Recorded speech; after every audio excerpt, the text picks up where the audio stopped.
Okay, thank you, Linda. I sure appreciate you inviting me here today to present this program. It's research that I've been having a lot of fun with for quite some time now. As we celebrate the 100th anniversary of the publishing of the Little Blue Books, I'm excited to have the chance to introduce to you today some characters that might not be as well known as Marcet and Emanuel Julius, but they played a vital role, a prominent role in the history of the Little Blue Books. And that's Benjamin Gunn and his son, John Walker Gunn.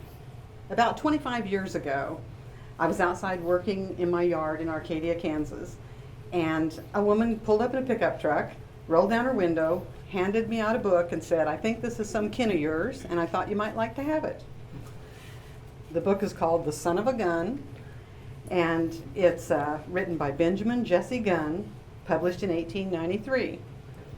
And my mom said, "Oh yeah, I remember Uncle Ben. He used to come visit our house sometimes when she was a little girl." That would have been during the 1930s. Well, that's when my journey began, because this book really changed my life. It took me in a completely different direction. I started trying to find out anything I could about the life of my ancestor, and even now it continues to get more interesting. The more research that I do, it turns out that Benjamin Gunn wrote a number of books and was the editor and publisher of the Arcadia Times newspaper in the late 1800s and early 1900s. In fact, the Times office had been located in the very building that I was living in Arcadia at that time. So this strange coincidence and the interesting bits of history that I was able to dig up by asking around some of the local people in Arcadia fascinated me. And all these years later, I keep finding new avenues connected to the Gunn family. At that time, there wasn't such easy access to information on the internet like we have now. But we did have this guy, Jean de Gruson, right here on the mural. And so that was who I went to first. He was a family friend. And I went to Jean, and I knew that he was one person that might be able to help me find out more about this person, Benjamin Gunn. So anyone who knew Jean de Gruson knows that he was a friendly, welcoming person, full of energy and enthusiasm and knowledge. And I hoped he might be able to point me towards some resources at the library, at the college, or wherever. But when I brought up the name Benjamin Gunn, he immediately knew who that was. And he started telling me about Ben Gunn's son, John Walker Gunn, who was associated with Emanuel and Marcet Haldeman Julius and the publishing of the Little Blue Books. Jean also suggested that I get in touch with his friend, Jim Gunn, in Lawrence, who's a science fiction author and the grandson of Benjamin Gunn, which I did, and Jim Gunn and I became friends, and he's given me a lot of information and insight into the Gunn family and its history. So let's start at the beginning. Benjamin Jesse Gunn was born in Greasy Prairie, Illinois in 1865 in the land of Lincoln on a little farm, and he came with his family to Kansas in 1883 and settled in Coleville, which is a little community just outside of Arcadia in the northern part of Crawford County. Why, I wondered, after 49 years on the same farm in Illinois, did Ben's parents decide to relocate to Kansas? Well, a few years ago, I found an article describing the cyclone of the century that entirely wiped out the community of Greasy Prairie, Illinois. So, mystery solved. They came to Kansas to get away from tornadoes. Ben Gunn was the youngest of 10 children, and he was unusually talented from the time he was very young. I don't know if you'd call it a photographic memory, but he certainly had a phenomenal memory. Growing up in Illinois, he would entertain friends and family on special occasions like the 4th of July by reciting poems completely from memory. Ben continued this tradition when they moved to Kansas. He delivered a speech in downtown Arcadia on the 4th of July in 1885, and he had written this. It was a short biography of each of the signers of the Declaration of Independence. And he spoke that day, as he always did, without any notes, completely from memory. He was just a whiz at memorization. So when Ben's family moved to Kansas, he began teaching. And when he turned 21, he set out to fulfill one of his boyhood dreams. He had read so many stories about the great American West and had always longed to travel all the way across the country and see the Pacific Ocean. So in 1886, he boarded a train in Arcadia, Kansas, and made his way to the West Coast. You can imagine what the Wild West must have been like in those days. In 1886, the era of the Indian Wars was just coming to a close. People did not yet have automobiles or telephones or electricity in their homes. And as Ben Gunn embarked on this grand journey, he kept detailed notes in his journal about everything he experienced. He wrote poetry inspired by the sights that he saw and published some of those poems in this book that was given to me. When I first got the book, I looked through it, and my family enjoyed looking through it, and it was interesting and kind of a cool thing to own, but it seemed somehow not enough just to put it away on a shelf and, just to be occasionally looked at as a family relic. It was amazing that the book had made its way to me, and I wanted to do something more with it.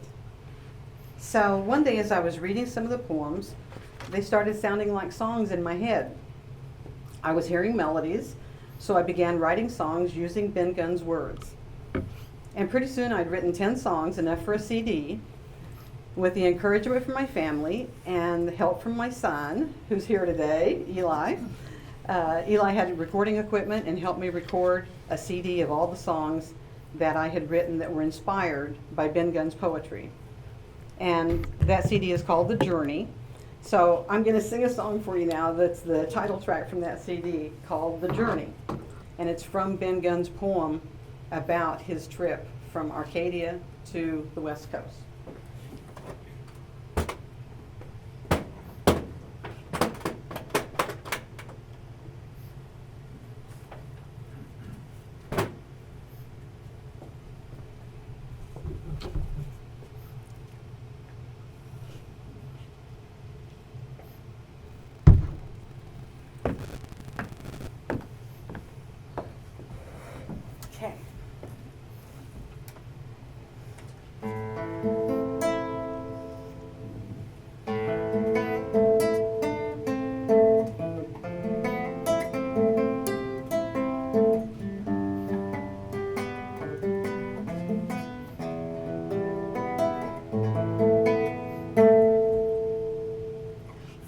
Kansas in the early spring, I left one sunny day,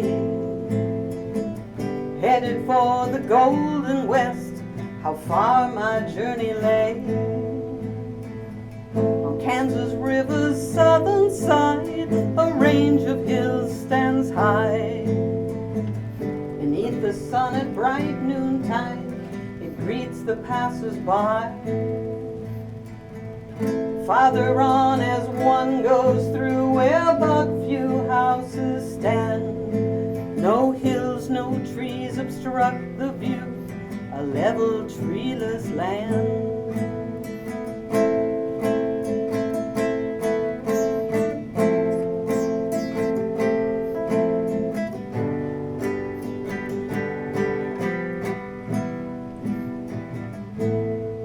Then up above the sea, almost a mile, I breathe the mountain air.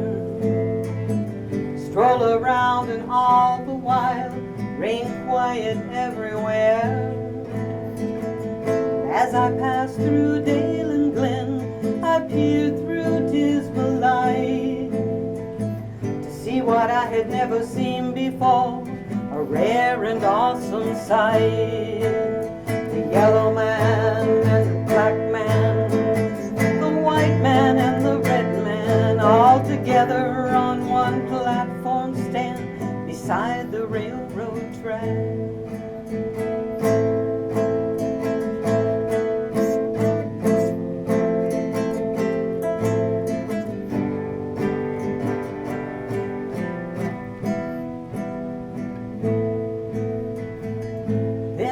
The ocean, walk in and dive beneath, leap as I gaze into the deep. Kansas seemed a world away as I breathe that salty air. Walk along the sandy beach with the sea breeze in my hair.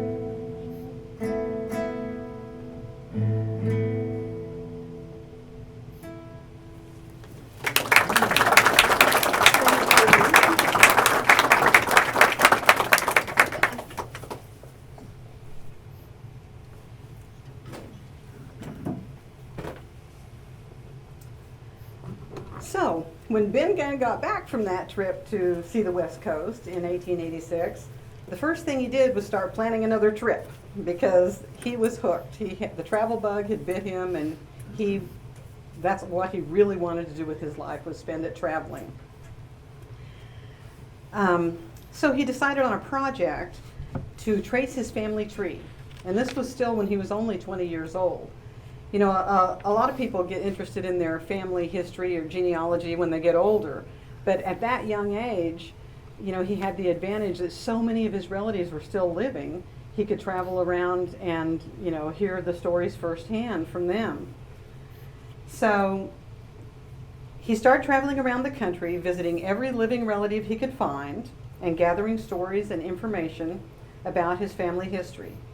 He wrote thousands of letters to relatives that he was not able to go visit in person. And he ended up putting this all together in a book called A Complete Family Record. He published that in 1891, and it contained nearly 4,000 names of his relatives, and he traced the family tree back to Scotland in the 1600s. So, during his search for relatives, where's my clicker?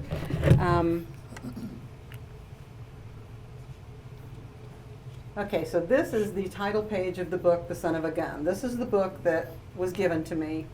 It contains poetry, travel journals, that song I just sang, and speeches.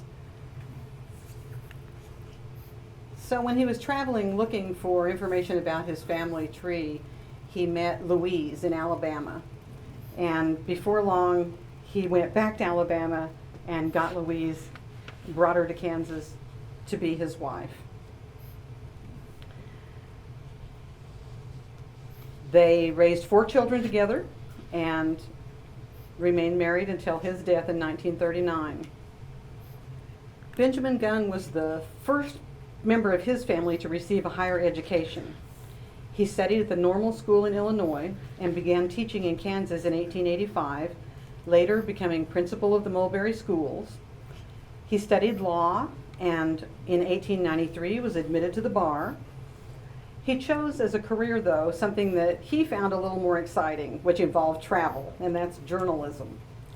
His first newspaper was established in Arcadia, and the Arcadia Times was a well-organized, outspoken, and informative newspaper. He often championed causes that he believed in. For instance, he wrote about the Vagrancy Law, which was in place in Missouri during the late 1800s. And this law stated that anybody found hanging around downtown with less than $1 in their pocket was subject to arrest. The sheriff would then auction off these unfortunates to the highest bidder to work in servitude until their fines were paid off. So, since slavery had been abolished, this was a way of getting cheap or free labor.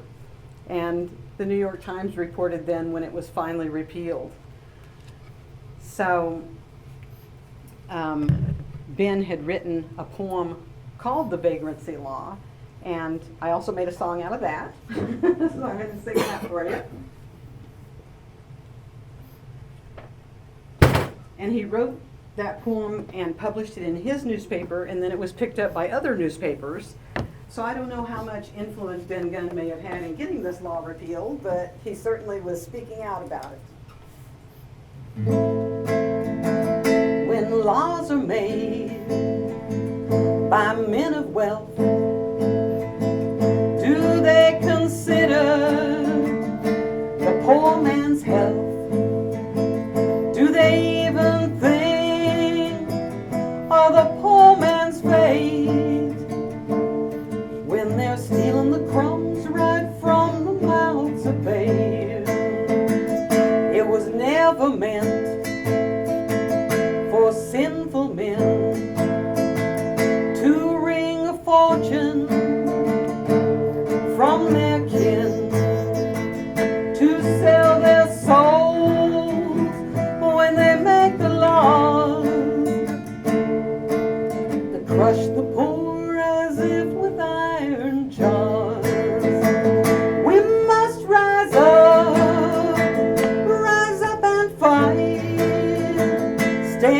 stand up for what is right. Throw out those fiends of cruel power and take back this land before the final hour. Those heinous laws made for the few. What on earth can a poor man do who have no gold to pay the tax, and the burden is placed right on the poor man's back? We must rise up and fight. Stand up for what is right. Throw out those fiends of cruel power and take back this land before the final hour.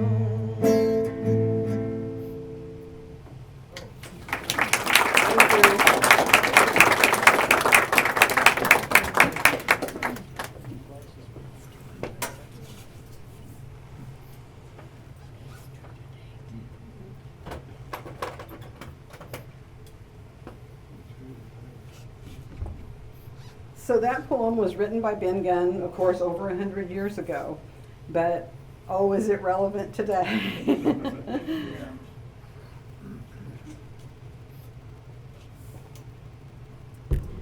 Compared to other newspapers of that time period, the Arcadia Times stood out as a quality paper, and Ben Gunn became well known throughout the state.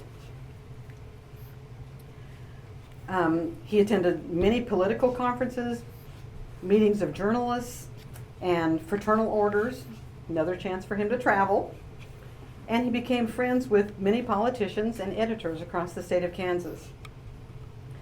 Quoting his son, William Jennings Bryan knew Ben Gunn well as one of his loyal and valued followers, and recognized him as an outstanding Democratic editor in Kansas journalism.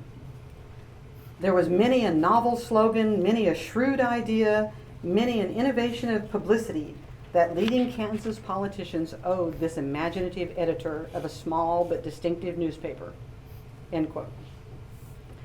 I know from looking back at old newspapers, Ben Gunn was a huge fan of William Jennings Bryan. He was kind of a groupie.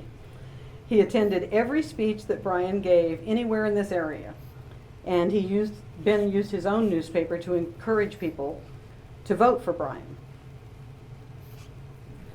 So here's just a little example where he talks about going to all these different places to hear Bryan speak everywhere around the area. And then the Fort Scott Tribune reports on him as well, that he was a big fan of William Jennings Bryan.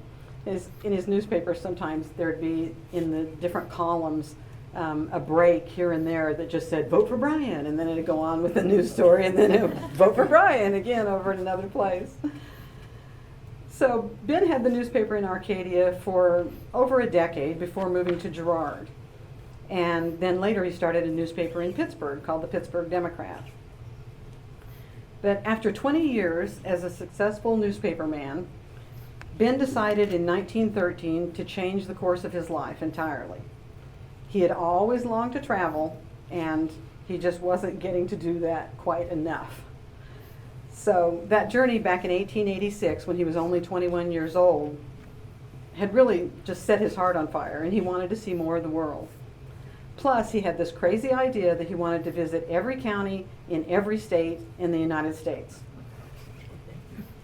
So one day he called his oldest son, John, in to the office and told him that he was quitting the newspaper business. And to John's surprise and astonishment, his father offered to just give him the newspaper to do with it whatever he wanted.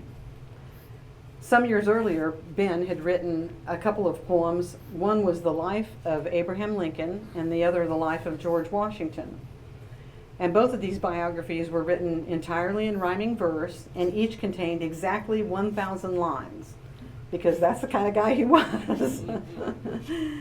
He decided to print them in the pocket-sized format, little pocket-sized books.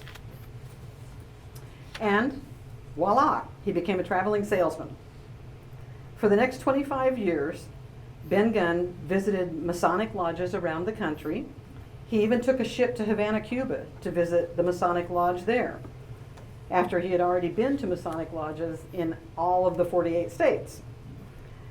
He gave talks on Masonic lore and offered his little pocket-sized books, the biographies of Lincoln and Washington, for sale. He sold hundreds of thousands of copies of these little books. And guess what? He did manage to visit every single county in every single state in the United States before he died. In 1938, 1 year before his death, Ripley did a sketch of him and reported, Ben Gunn of Girard, Kansas has visited every county in every state in the Union and can name them all from memory and recall where he lodged each night. So Ben Gunn was the first person known, documented, to have visited all the counties.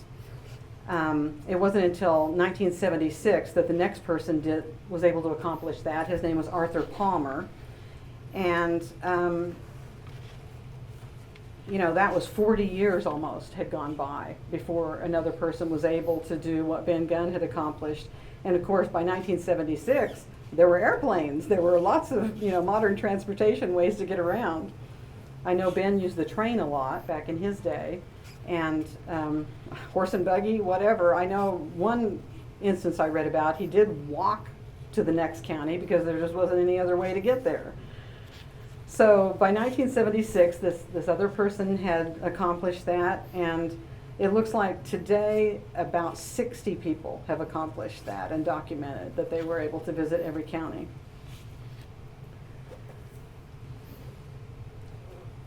So when Ben Gunn began his new life as a traveling salesman in 1913, John Walker Gunn, his son, found himself in possession of his very own newspaper to run. And he could do whatever he wanted with it. John was only 20 years old. This is a picture of Ben Gunn's 4 children. John Walker is the one on the upper left there. And so I know when I was 20 years old, I can't imagine having a business just dumped in my lap and being told, do whatever you want with this business. But John Gunn seemed to latch onto this opportunity with enthusiasm and ran with it. John Walker Gunn was a strong supporter of the socialist movement, the labor movement in southeast Kansas. And he decided to take his father's newspaper, which was at the time the Pittsburgh Democrat, and steer it in a different direction. It was going to be a socialist newspaper now, and the title would be Gunpowder. So here's the header for the Gunpowder newspaper that he was publishing in Pittsburgh. And at the left you can see there's a little cherub lighting a fuse, and then the fuse spells out the words gunpowder, and then at the right is a powder keg exploding. So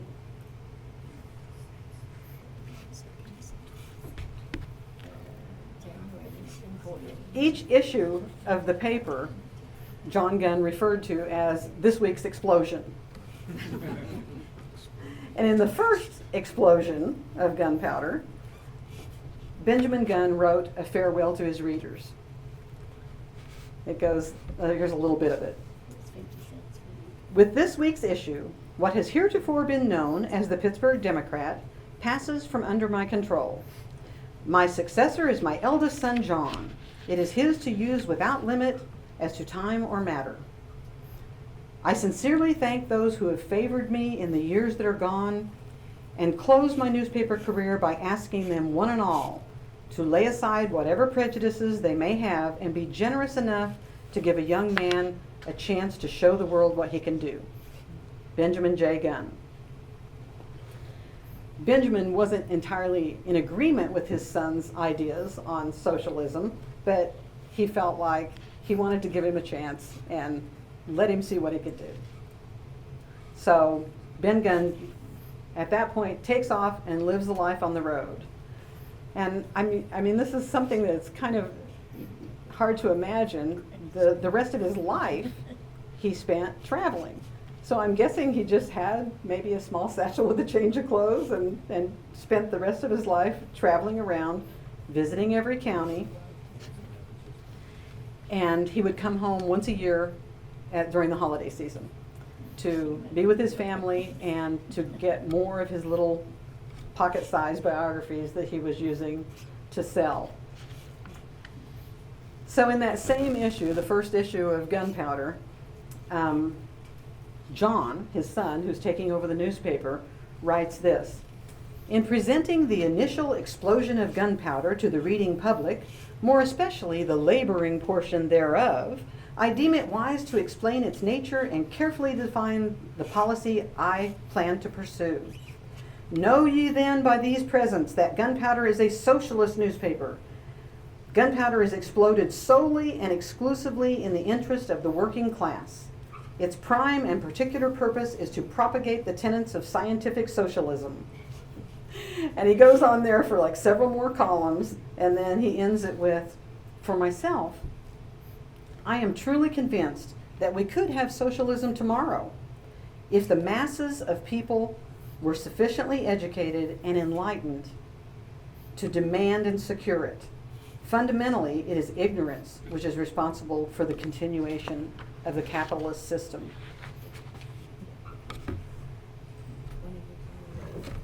So the Socialist Party was very popular in this area 100 years ago. I mean, I look back at the voting records, and the vast majority of people, especially in this area where there were a lot of mining camps, the vast majority of people were voting socialist ticket at that time. The Socialist Party headquarters was in Pittsburgh, was above this O'Connor's Piano Company. And so I just thought I like this picture. Some of the socialists, the piano man, and some of the United Mine Workers women there representing.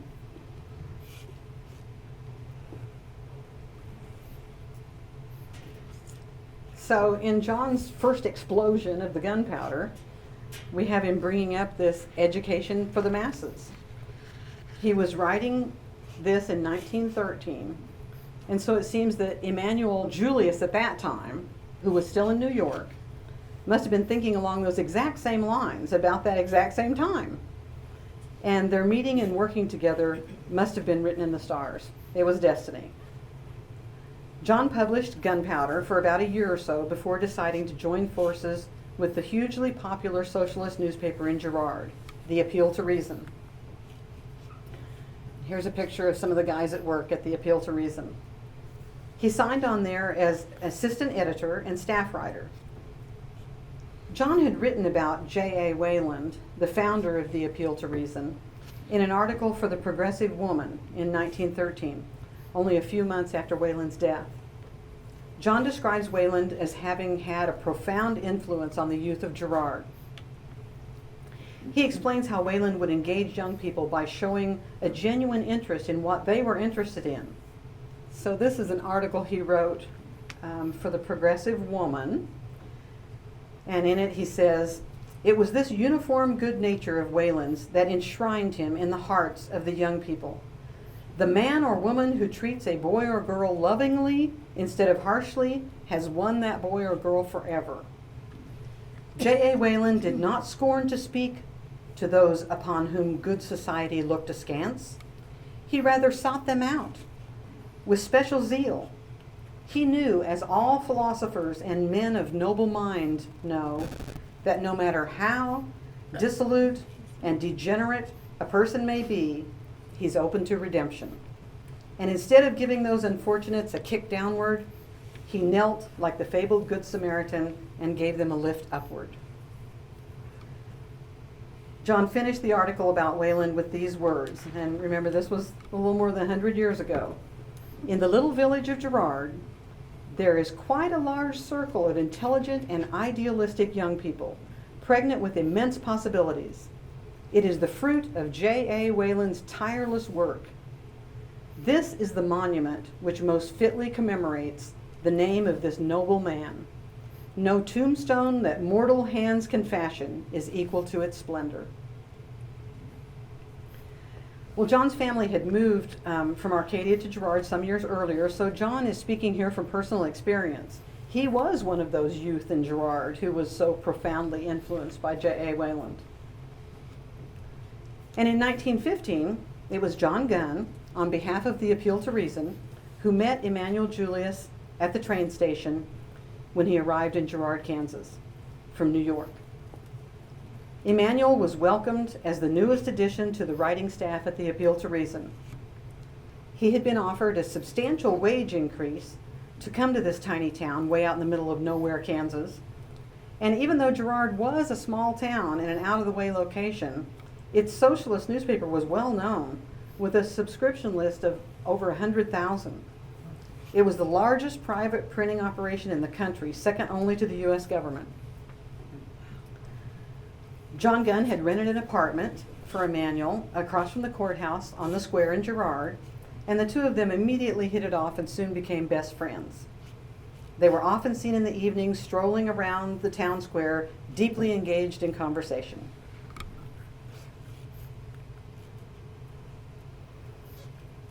So this is I just thought this was such a beautiful cover that the Progressive Woman had for their magazine.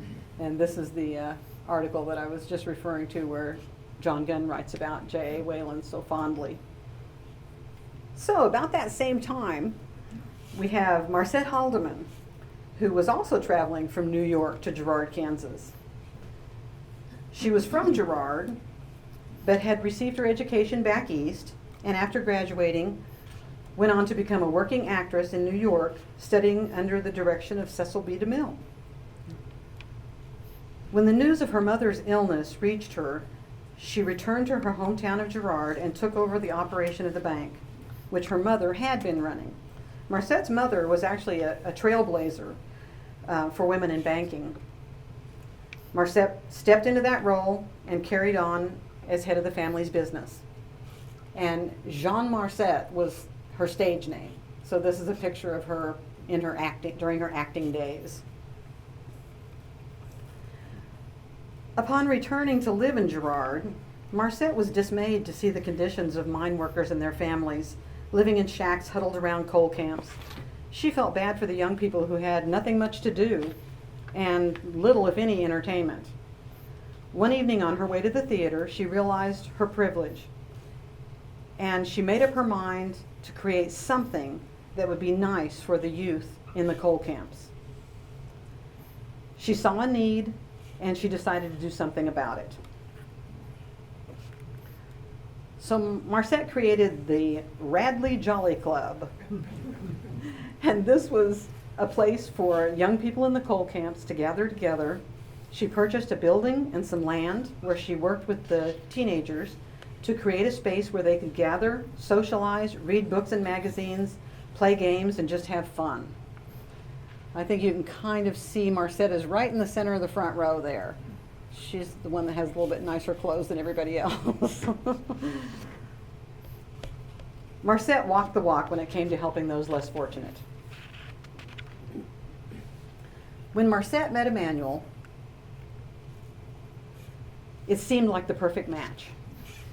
They both had a deep desire to make a meaningful change in the world. They agreed it was important to bring literature to the masses, and that became their mission. People of every class should have the opportunity to educate themselves. Public libraries were still in their infancy at that time, and not everyone had access. Marcet and Emanuel shared the same political views, so they were kindred spirits in an otherwise conservative farming community in Kansas. She had money, he had ambition, and they both had talent. John Gunn was an important player in the formation of the Little Blue Books right from the very beginning. After all, his father had been making a killing selling his own little pocket-sized books for the last 5 years before the Little Blue Books ever began publishing. In fact, Ben Gunn made enough money from the sale of pocket-sized biographies to support his family and build a new house in Girard. His life as a traveling salesman not only suited him perfectly, but his wildest dream had come true. It was making him a good living. And John had helped his father print those first pocket-sized books. So he had that experience. I don't know if John Gunn had known Marcet as a teenager before she left for schooling back east. They may have known each other. They both lived in Girard. But certainly John must have known of Marcet, as everyone in town surely knew of the Haldeman family. Marcet's father was a doctor and a bank owner. They had a big house right in the middle of town, and as a child, little Marcet was dressed up like a princess for photographs. So it's highly likely that the Gunn family knew the Haldeman family in some way. But in any case, when Marcet married Emanuel Julius and the two became Mr. and Mrs. Emanuel Haldeman Julius, John Gunn was already a close friend of Emanuel by that time. They had been working together at the Appeal. And in the early days, the three of them enjoyed socializing and cooking up ideas and plans of how they could make the publishing world work for their socialist ideals. Three young people in their 20s, full of energy and enthusiasm. Wouldn't it be interesting to be able to sit in on one of those late night sessions? I remember, my own days in my 20s and my youth, when friends would get together and talk for hours about our hopes, our dreams, and share ideas of what we wanted to do with our lives. John Gunn also authored a number of Little Blue Books. Starting at the very beginning, Little Blue Book number 33 was called Brands, Smasher of Shams. And this was one of the first. I wonder if Emanuel had a hand in choosing that title, because, one of Emanuel's major talents was choosing tantalizing titles for the Little Blue Books. Sometimes he even took liberties with well-known titles of famous literature and spiced them up a bit to get them to sell better. And there were many examples of retitled books that subsequently did show a huge increase in sales after getting the new, more exciting title assigned to them. So it worked. Over the lifetime of Little Blue Book publishing, hundreds of millions of Little Blue Books were sold to customers around the globe. And one famous person on the other side of the globe, this is the announcement of the Appeal's Pocket Series. And they used their huge mailing list to advertise the Little Blue Books once they started printing them. But one person on the other side of the globe who was a customer of the Little Blue Books was Haile Selassie, the Emperor of Ethiopia. Some of the titles that he selected to purchase were How to Conquer Your Stupidity. I'm sure that was probably for a friend. Some of the other ones were How to Improve Your English, How to Get a Job. Maybe he had a no good son-in-law. What Married Men Should Know, and How to Write Love Letters.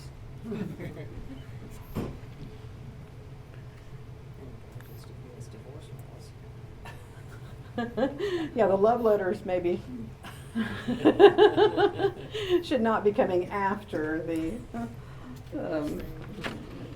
What Married Men Should Know. So even after the Little Blue Book started being published, John continued to write articles for the Appeal to Reason. It was an exciting time in southeast Kansas with the labor movement gaining steam. John interviewed Alexander Howitt when Howitt was being held in the Crawford County Jail. And Alexander Howitt is this guy on the mural right here. This mural is such a wonderful addition to the museum. I think it's just fabulous. And we've got Linda Knoll to thank for a lot of her hard work that make that happen. Howitt was a coal miner who had become a union leader. And in 1921, Howitt and several other union men were sitting in the Crawford County Jail. Their offense was participating in a coal miners' strike. They had called the strike in order to challenge the Kansas Industrial Court law that prohibited coal miners from striking. John Gunn wrote several articles covering the coal miners' strike and the Amazon Women's March, and that's also depicted on the mural over at the far right.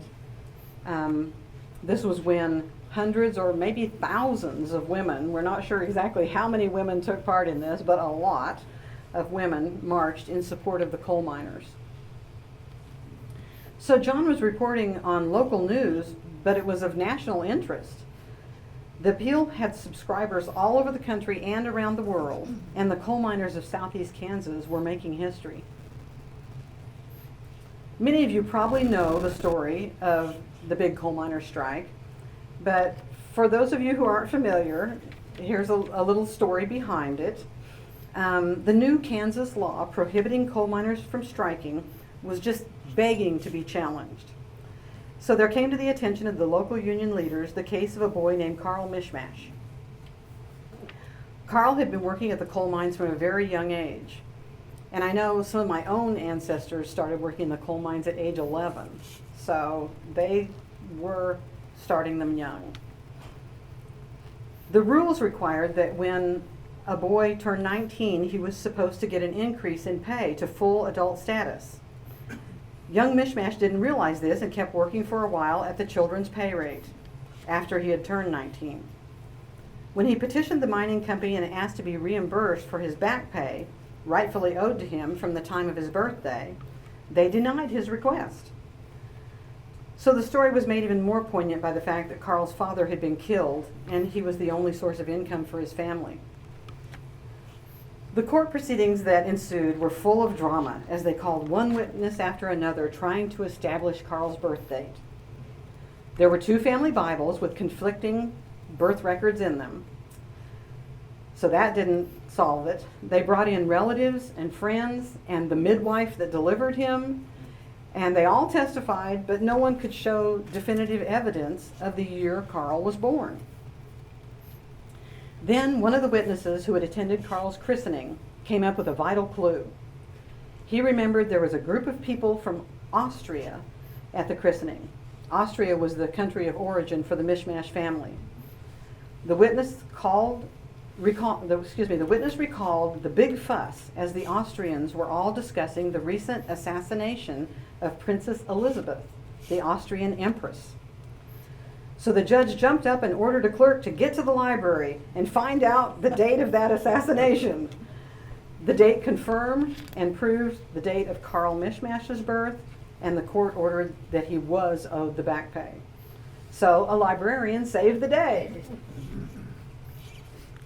While John Gunn was reporting on the sensational events occurring in southeast Kansas, he was also authoring such little blue books as The Diary of Columbus in 1492, Humor and Wisdom of Lincoln, The Life of Thomas Jefferson, The Life of Benjamin Franklin, and Was President Harding Murdered? He seemed to be following his father's example in writing the little pocket-sized biographies. By 1922, John's father, Ben Gunn, had been on the road for 8 years. Coming home once a year for the holidays, he was halfway to his personal goal. The Arcadia Journal reported at that time, Ben Gunn was in town Thursday meeting old-time friends. He's been in more than half the counties in the United States. So more than half at that point. So in the next 16 years, he would make it to the other half. The 20s was a volatile, exciting decade. So much was changing and the world was moving into a new era. Social change focused on the rights of workers and improving working conditions. And we shouldn't forget that working conditions were terrible at that time, and there needed to be a fight to help improve the working conditions. So in the 20s, women were finally able to vote in national elections. Telephones and electricity were becoming more common in the average home, and automobiles had arrived on the scene. The end of that decade, however, as we all know, brought the devastating stock market crash and sent everyone's lives into a tailspin.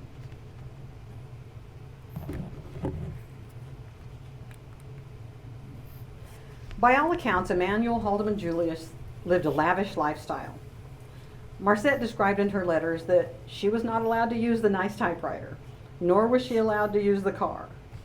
Emanuel's study at the farmhouse had a fine, thick carpet and fancy furnishings, while Marcet made herself a place to write in the kitchen, downstairs. It was a bit drafty and cold, but she had an old typewriter there and made the best of it. Emanuel was well known to have women friends. Weekends were often spent out on the town or out of town with some female companion. And the story I heard was that he drove a large, bright-colored, ostentatious automobile, so it was pretty hard to be discreet with that car. Also, from Marcet's letters, it's evident that she cared deeply for Emanuel. She tolerated his lifestyle, even though his choices were not her own. And then, to make matters worse, Emanuel invested a bunch of money in the stock market right on the eve of the crash. So they lost a lot of money, and any funds that they had left were frozen when the banks closed. Times were very tough. But they still had the book plant in Girard, and they were still publishing little blue books. So Emanuel was able to generate some income. The official residence for Emanuel and Marcet always remained the farmhouse just outside of Girard, and they never actually divorced. But they were legally separated in 1933, and Emanuel made himself a living space at the book plant and moved there. John Gunn and Marcet grew closer as Emanuel wandered farther away. Emanuel spent most of his time either at the book plant or traveling back east. And Marcet told her daughter that she realized Emanuel was never really going to come home again when he took up with Susan. Marcet could see that this relationship was serious and that Emanuel appeared to have settled down with one woman. And of course, Emanuel and Susan did marry later after Marcet had passed away. So here we come to a parting of the ways. After 17 years of friendship and working together, Emanuel suddenly fired John Gunn on April 18, 1932. What appears to have happened was Emanuel went to the farmhouse late on a Saturday night and found John there asleep.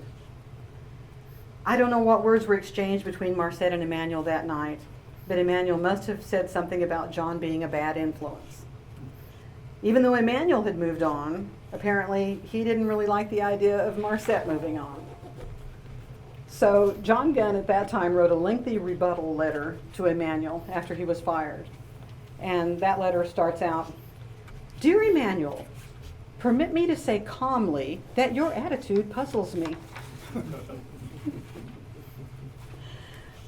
So in the letter, John defends his work record. He says, "There has not been even the slightest flaw which could possibly be stretched to provide even the remotest appearance for grounds of criticism." But then he goes on to say, now as concerns the man-to-man relationship, different story. And so here then John goes on writing for several pages, quoting Emanuel's own published works back to him, citing the exact page he is referencing with each quote. Like on page 188 of your book, such and such, you say thus and so. Do you no longer believe this? So John is in the letter trying to refute the accusation of being a bad influence. And he ends it with, "I have not written this little essay with the hope nor the purpose of changing your orders. I simply wish to reach your mind in a philosophic and friendly spirit. Sincerely, yours for toleration, John W. Gunn." So when John Gunn was let go from Haldeman Julius Publishing, he accompanied Marcet and her son Henry to Cedarville, Illinois, where her mother's family home was located. Henry and John enjoyed each other's company immensely, and there were a number of letters mentioning them doing fun things together. By the way, there's a wonderful collection of Marcet's letters at PSU in the special collections at Axe Library. Boxes and boxes of letters. Again, we have Jean de Gruson to thank for creating that collection and for preserving the little blue books. And I also want to thank Jeanette Mock for being so patient and helping me in my research. She was willing to drag out boxes of letters, old maps, newspapers, and photos for me to look at. Marcet's letters provide a window into her world. She shared her feelings, her hopes, her dreams in those letters. And there were some very sweet letters that she wrote to John, but Marcet wrote most often to her daughter Alice, talking about everything, even very personal stuff. "Alice, darling, how much we did enjoy your last letters. Of course, Henry and John each read his aloud to us, and all your witty sallies brought smiles or hearty laughs. You are developing a clever, snappy touch that is all your own. It would not surprise me in the least if you were to become a writer of distinction.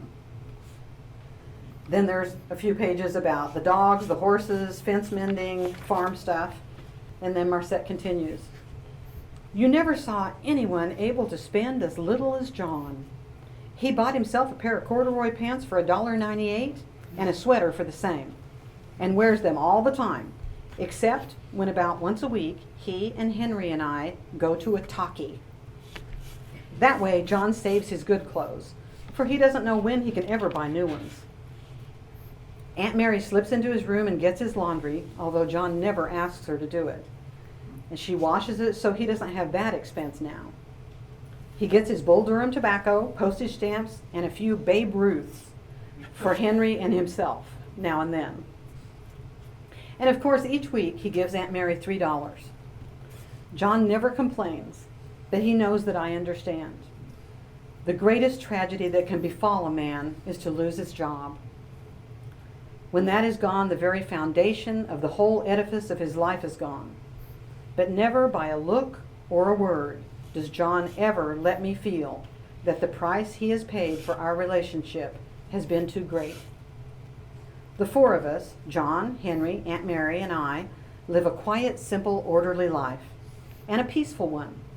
There is never any friction, never any strain between any of us, and we have long, homey, happy evenings. John has proven himself for what he is, a gentle, scholarly man of strong character. Signed, Bo Peep. Marcet always signs her letters to her daughter Alice, Bo Peep. Well, I don't know what the story behind that is, but it's kind of cute. Marcet's letters convey how difficult it was for anybody to be out of work during the Great Depression. There simply were no jobs to be had. John and Marcet's relationship was not a casual affair. Neither was it a short-lived romance. In 1935, Marcet wrote in a letter to Alice about the 5 years she and John had been together. In all this time, she says, John has had no other woman but me and says as long as we do have each other, he would never consider anyone else. He believes in monogamy, and so do I, Alice. In other letters, Marcet describes her relationship with John at length. She talks about how much they enjoy their time together, staying up late, reading to each other, and collaborating on writing projects. She said their minds at times seem like they are one. And at the end of one of her letters, she includes this quote. The pleasures of the senses pass quickly. Those of the heart become sorrows. But those of the mind are with us even to the end of the journey. And she tells Alice, we had all three. John and Marcet remained close to the very end. He was at her side when she was hospitalized, and when he couldn't be there, he wrote to her every single day.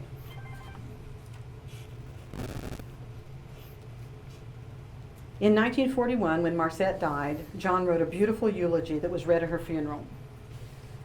John later published it as a booklet called Marcet. And from that booklet, it's clear how much John revered Marcet. I think it was a comfort to them both that they had each other during that last decade of her life.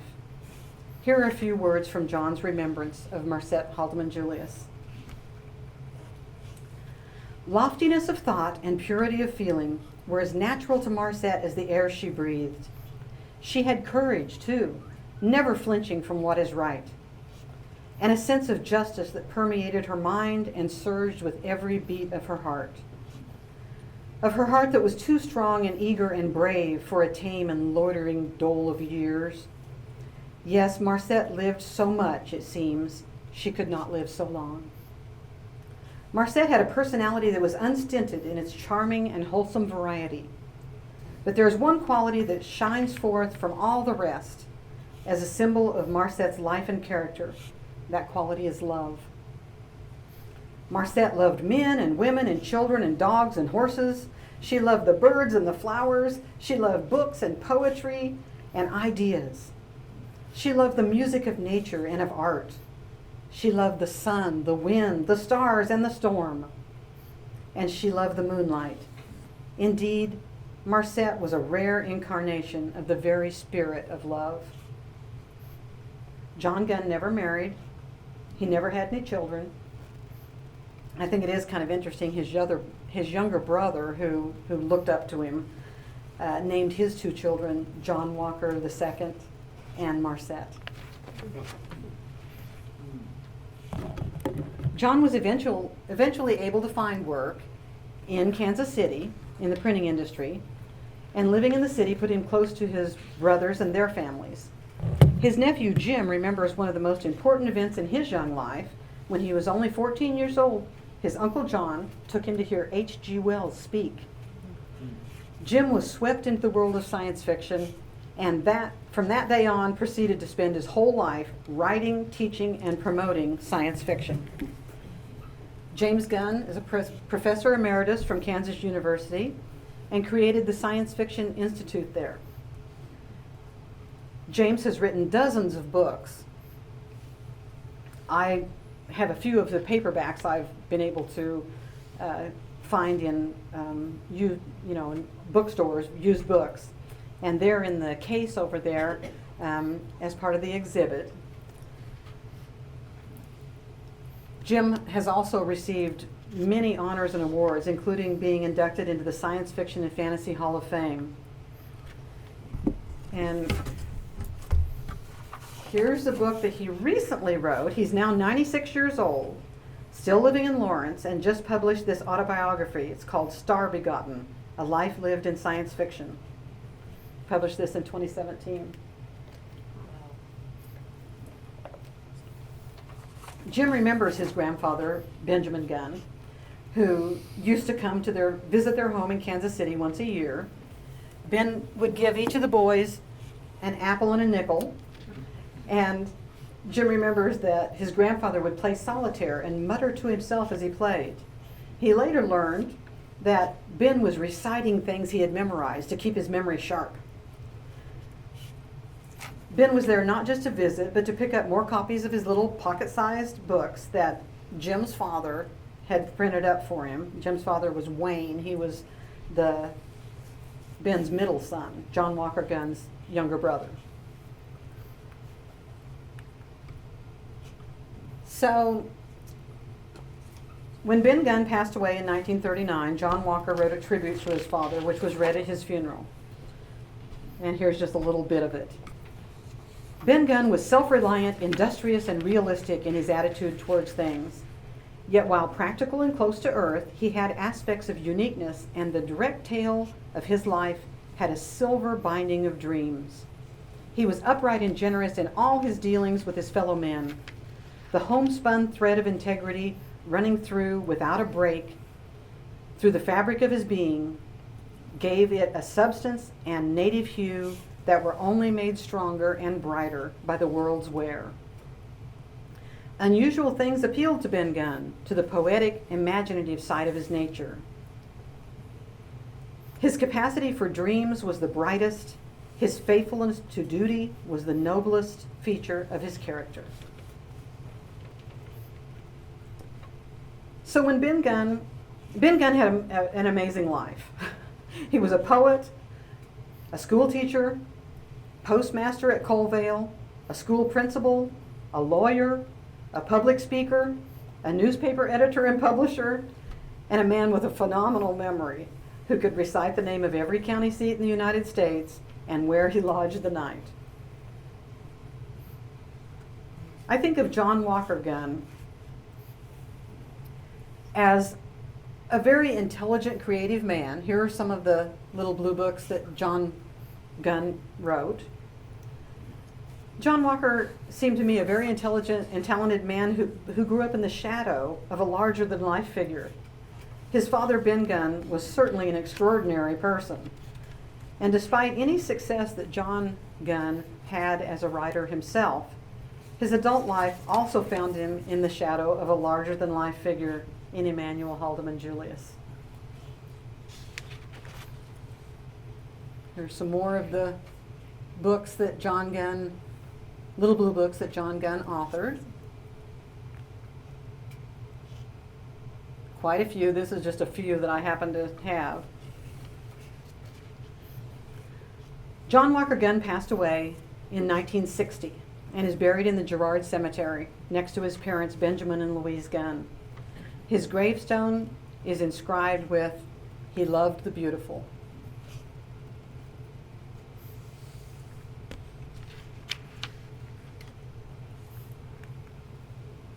Okay, so this is not a Little Blue Book. This is a cake.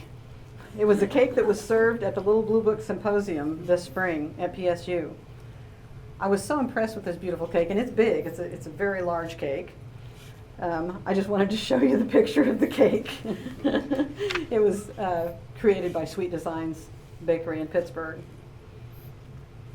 Over 150 years, the Gunn family has been writing and publishing books, from newspapers to poetry to socialist idealism to science fiction, and they have all been crafted with skill and imagination.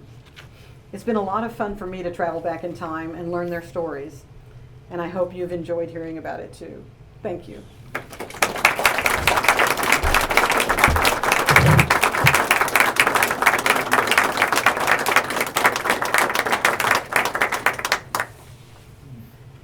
Okay. Any questions for Holly? Yes. Where was Ben Gunn's wife when he did all these travels? She stayed at home in Girard, and he supported her. And by that time, their kids were basically grown. I think the young daughter was still at home, but he also provided her with a live-in servant to help her with the household duties and everything. So he was gone all the time, but he did take care of his family anyway. Uh-huh. Did you say that the very first Little Blue Book was number 33? No, one of the first ones. Okay. John was publishing books that he had written from the very beginning of the Little Blue Book era, and one of the early ones was number 33 Okay. that he had written. Yeah. I remember my family speaking of Haldeman Julius and the Blue Book, Mm-hmm. but I never saw one. Never saw any blue books? No. Well, here's some right here. Holly, what's the relationship to the Gunns? I mean, you said you were My family Yeah, your relationship? family. Ben Gunn is my great-great-great-uncle. My great-great-grandfather and he were brothers. Okay. So that's why my mother called him Uncle Ben, although he was her great-great-uncle. Did your great-great-grandfather live in this area too? Mine? Uh-huh. Yes, my great-great-grandfather was Charles Gunn, Ben's older brother, Uh-huh. and he lived in Mulberry and was a contractor there. So they were very close too. I know Charles helped Ben with his newspaper a lot. And some of the times when Ben would go off on his traveling excursions, you'd see in the newspaper that Charles had taken over as that week's editor and publisher to keep it going for him while he traveled.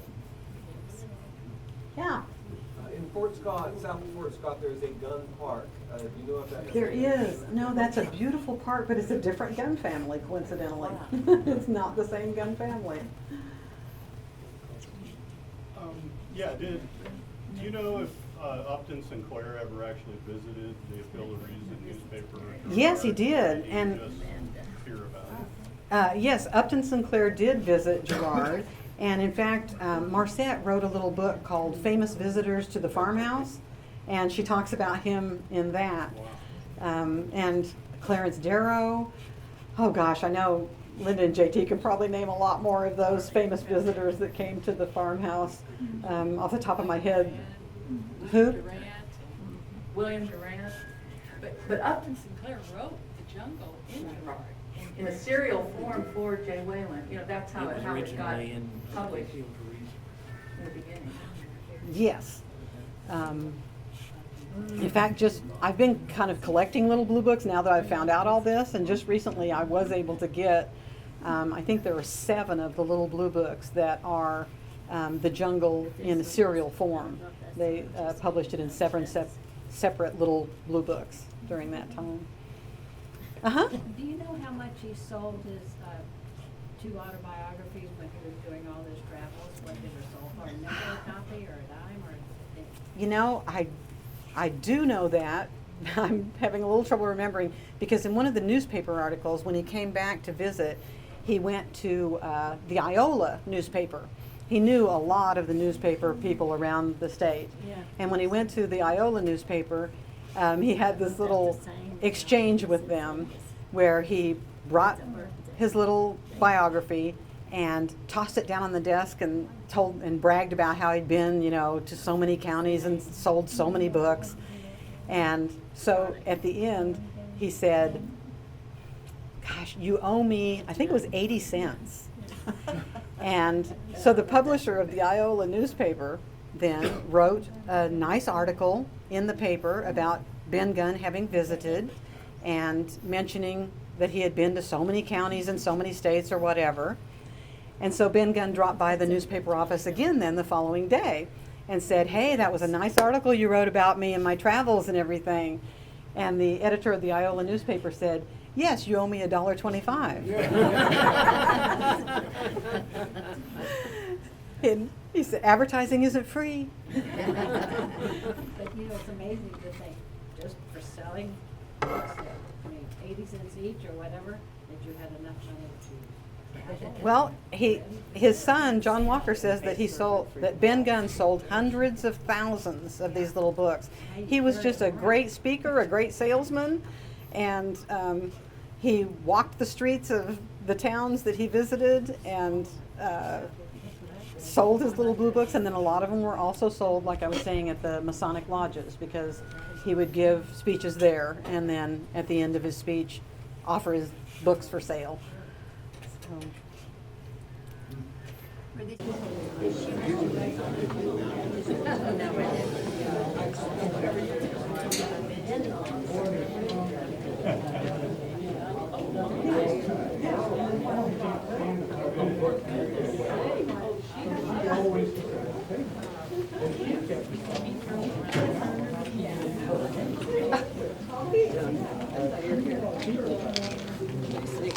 Hey, Ken.